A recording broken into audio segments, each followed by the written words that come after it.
Tacita de plata, llena de gracia y de sol, yate, velero y fragata, gloria del pueblo español. Tacita que en galanteo de su arte colosal, séate copa y trofeo para contento y recreo de nuestro fútbol mundial, de nuestro fútbol mundial. Trofeo Carranza es orgullo nacional. Trofeo Carranza es la Copa Universal. Trofeo Carranza es de Cádiz su esplendor. Siempre el trofeo Carranza por el mundo alegre avanza con gaditano sabor. Siempre el trofeo Carranza es el himno de alabanza para el equipo mejor, para el equipo mejor.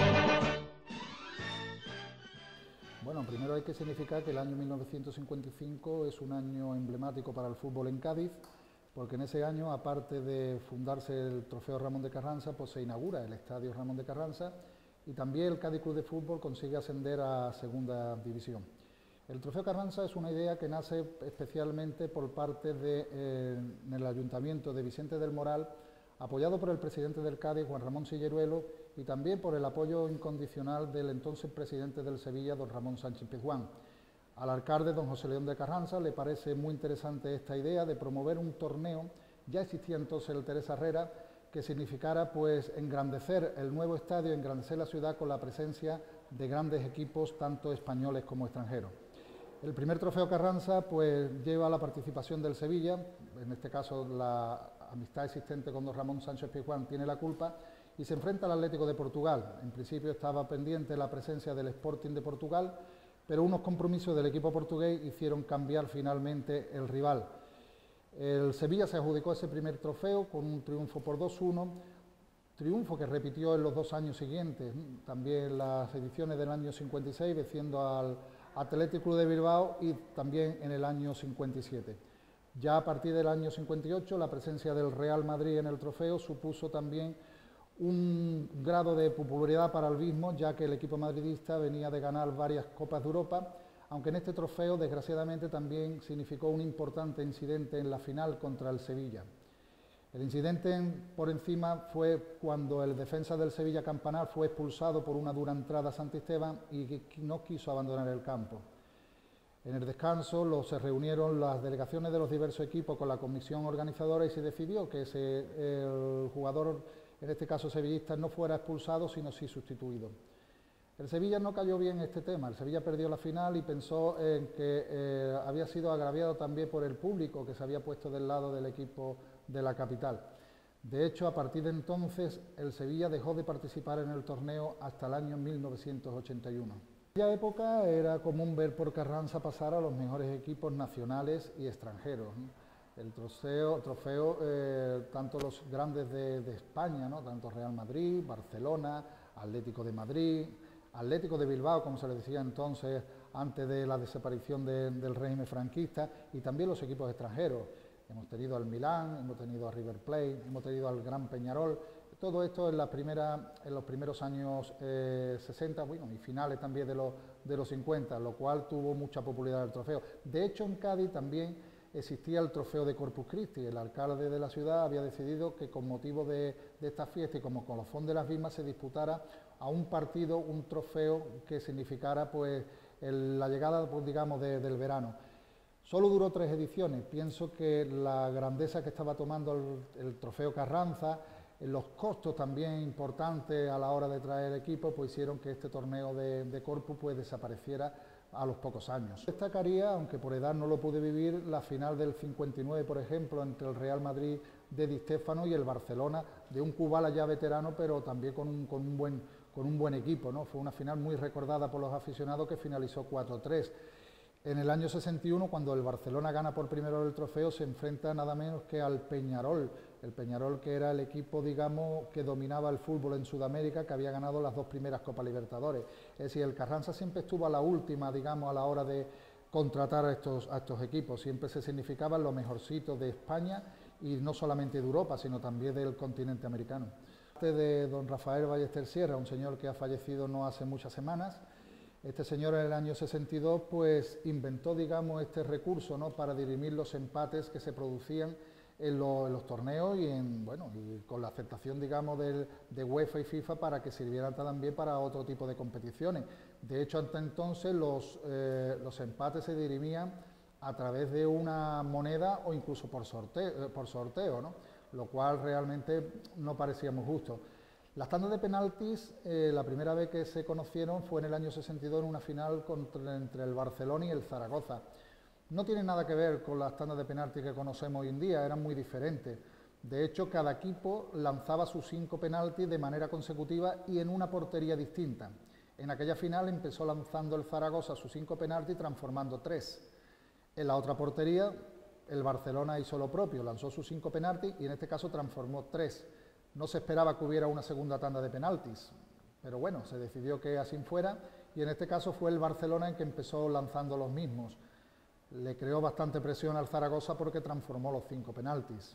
El Zaragoza en esta segunda tanda empezó lanzando un jugador brasileño llamado Duca, falló el primer penalti y evidentemente no hizo falta tirar ningún penalti más. El Barcelona se había proclamado campeón del trofeo.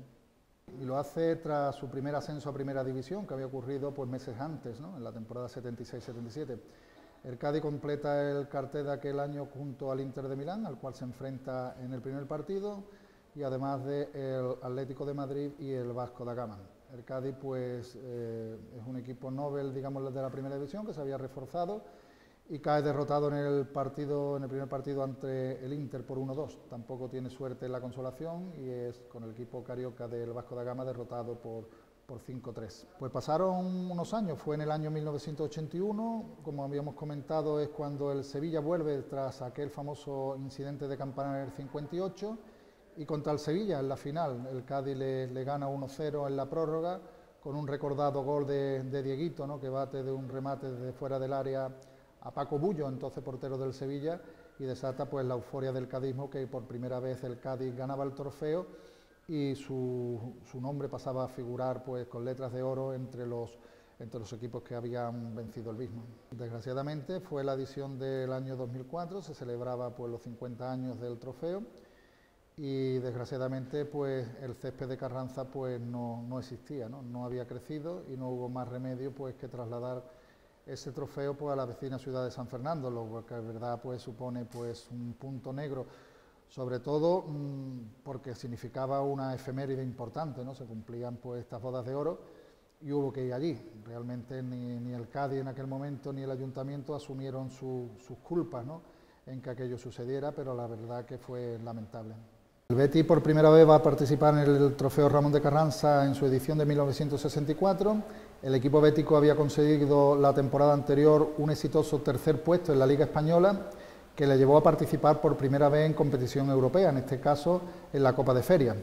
Un Betis que llegaba con algún escadista en su fila, como Aparicio o Castro, ¿no?, y un Betis que en principio venía como víctima propiciatoria de aquella edición.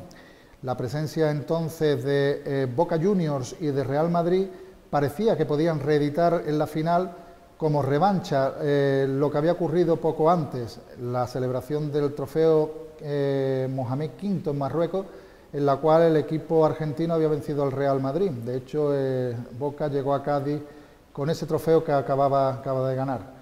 Estos dos equipos, lamentablemente para ellos, tan solamente pudieron enfrentarse en la consolación, porque tanto el Betis como el Benfica dieron la sorpresa. En el caso del Betis, pues venciendo por 2-1 a Boca Juniors.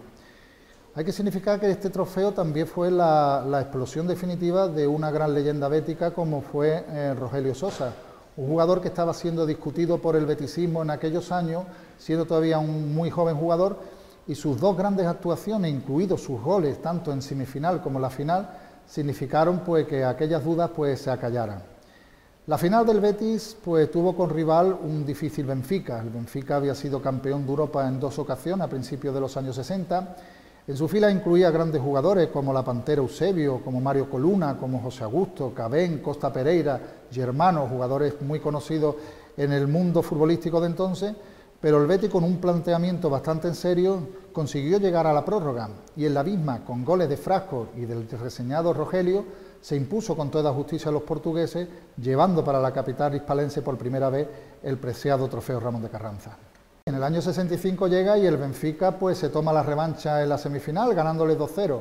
A Eusebio parece que no le sentó bien lo ocurrido el año anterior y fue jugador decisivo en ese partido, marcando un gol y provocando un penalti. Efectivamente, el Betis ya pues no vuelve hasta el año 80, ¿no? En aquel entonces pues tampoco pues tuvo éxito su participación y fue durante los años posteriores pues digamos una víctima propiciatoria del propio Cádiz Club de Fútbol, ¿no? Porque el Cádiz Club de Fútbol logró ganarle 3 finales al Betis y las 3 en las mismas tandas de penalti, en aquellas famosas tandas de penalti ideadas por Rafael Ballester en el año 62, pues fueron, digamos, cómplices para que el Cádiz ganara. Estamos hablando de los años 85, estamos hablando también del año 86 y también del año 2006. El Betis, que consigue ganar 3 trofeos Carranza de manera consecutiva, en el año 99, el 2000-2001, en el año 99, una final con la Lazio, una potente Lazio italiana, que se adelantó con 2 goles que fueron neutralizados con un doblete de un futuro también escadista e ídolo ahora mismo de la afición cadista como era Oli. El Betis impuso en la tanda de penalti. En cuanto a la edición de 2000, pues es un año muy complicado para el Cádiz. El Cádiz está a punto de desaparecer, hay muchos problemas económicos, los jugadores no cobran pues ni los empleados, ni el cuerpo técnico, y el presidente oficial de aquel entonces, pues Rafael Mateo, pues aunque lo era, como digo, de manera oficial, tampoco tenía un peso importante en la entidad. Habían aparecido diversos grupos, digamos, inversores con la intención de comprar al Cádiz y el trofeo había quedado pues en un segundo plano, prácticamente sin organización. El ayuntamiento quiso organizarlo y encontró en don Manuel Ruiz de Lopera la persona clave, ¿no? Un cómplice para ello. El presidente bético dijo que el trofeo no podía dejar de disputarse y ofreció la presencia de su equipo, el Real Betis, de manera gratuita. Él incluso estaba dispuesto a poner, digamos, el desplazamiento, el autobús, y solamente la organización, en este caso, pues tendría la obligatoriedad de poner la copa. Aparte, también entregó una cantidad de unos 25 millones de pesetas a fondo perdido a Cádiz para que cobraran, ¿no? Las personas que en aquel momento pues se encontraban en una situación límite por los problemas que sufría el club. El Betis pues ganó con comodidad, el partido fue lo de menos, la afición respondió mucho desde el partido, asistieron más de 10.000 espectadores, a pesar incluso que no se abrió la grada de Fondo Sur, en parte lógicamente por el apoyo institucional que se le daba al Cádiz. Lopera fue recibido en Cádiz en olor de multitud, muy agradecido, y la verdad que el Betis volvió también al siguiente año 2001, donde se sucedieron los homenajes al presidente bético, y el Real Betis volvió a ganar el trofeo, por 4ª vez en este caso, en una final ante el Málaga, por un contundente 6-1, en una final que quedó definida prácticamente en la primera media hora de juego, cuando ya el Betis pues ganaba por 3-0. Este año de 2015 el Betis pues participará por 17ª vez en el trofeo Ramón de Carranza, cosa que no realizaba desde el año 2007, exactamente el año en que consiguió su quinto título, ¿no? En una edición donde en semifinales pues venció en un emocionante partido nada menos que el Real Madrid por 1-0, un gol que llegó ya prácticamente en el descuento del partido en un libre directo que transformó el argentino Cafa. En la final pues se enfrentó al Real Zaragoza y tras un empate a 1 pues el Real Betis estuvo más certero en la tanda de penalti, logrando ese pentacampeonato, digamos, del Carranza, ¿no? para sus vitrinas. Lamentablemente el fútbol ha cambiado, ¿no? El trofeo siempre ha sido su seña de identidad, pues su celebración a finales de agosto, y ahora se ha tenido que adaptar pues, a los tiempos modernos del fútbol, donde este mes de agosto pues, ya es un mes de competición oficial. Evidentemente, pues no existe, digamos, el seguimiento que se tenía, pues en los años 60 o años 70, que creo que han sido los años más floridos del mismo, en razón también a que los aficionados también están saturados de fútbol, incluso los aficionados locales, ¿no? Tampoco están muy interesados, hay que decirlo, en el trofeo, tan solamente en las participaciones, en los partidos que disputa el equipo local, el Cádiz Club de Fútbol. De hecho, en los últimos años hemos visto pues entradas muy pobres. Tampoco los equipos que vienen, que antes venían con la ilusión por ganarlos, se concentraban ellos mismos en que este trofeo era importante. De hecho, los equipos brasileños, en sus palmarés oficial figura el trofeo Carranza junto a las copas brasileñas. Vemos que no se toman en serio, ¿no? Aquí vemos año tras año cómo se desplazan con 25 o 30 jugadores, colocan equipos mixtos, suplentes, jugadores del filial, incluso jugadores que están a punto de abandonar el club, y eso va en detrimento del mismo, ¿no? Anteriormente esto no sufría, hoy no veríamos, por ejemplo, como el año 74, cuando por ejemplo participó el Barcelona, que en una tarde calurosa del mes de agosto alineara a todos sus titulares, incluido pues gente como Rechach, Cruyff, Nesken, Asensi, y al día siguiente, en una consolación a la misma hora, fíjate, volviera a hacerlo con su equipo titular. Pero esto era lo normal que hacían todos los equipos. Hoy en día eso es inviable. Todo esto pues ha influido negativamente para que el trofeo siga, digo, manteniendo ese estatus, ¿no? El futuro en ese aspecto, yo veo que aunque soy de los que piensan que se debería mantener el formato cuadrangular, veo imposible que esto suceda en los próximos años. Este año ha habido ayuda de equipos que tienen buena relación con el Cádiz, pero contratar a 3 equipos aparte del Cádiz como organizador es muy difícil. Tal vez ha llegado el momento de pensar en el trofeo como el partido de presentación del Cádiz ante un rival fuerte, un rival de nivel, a poder ser extranjero, que viniera con todos sus titulares y que se ofreciera el trofeo como presentación. Por lo tanto, creo que eso sí tendría bastante éxito, porque a nivel español solamente Barcelona y Real Madrid podrían garantizar, digamos, pues la presencia masiva de aficionados en las gradas.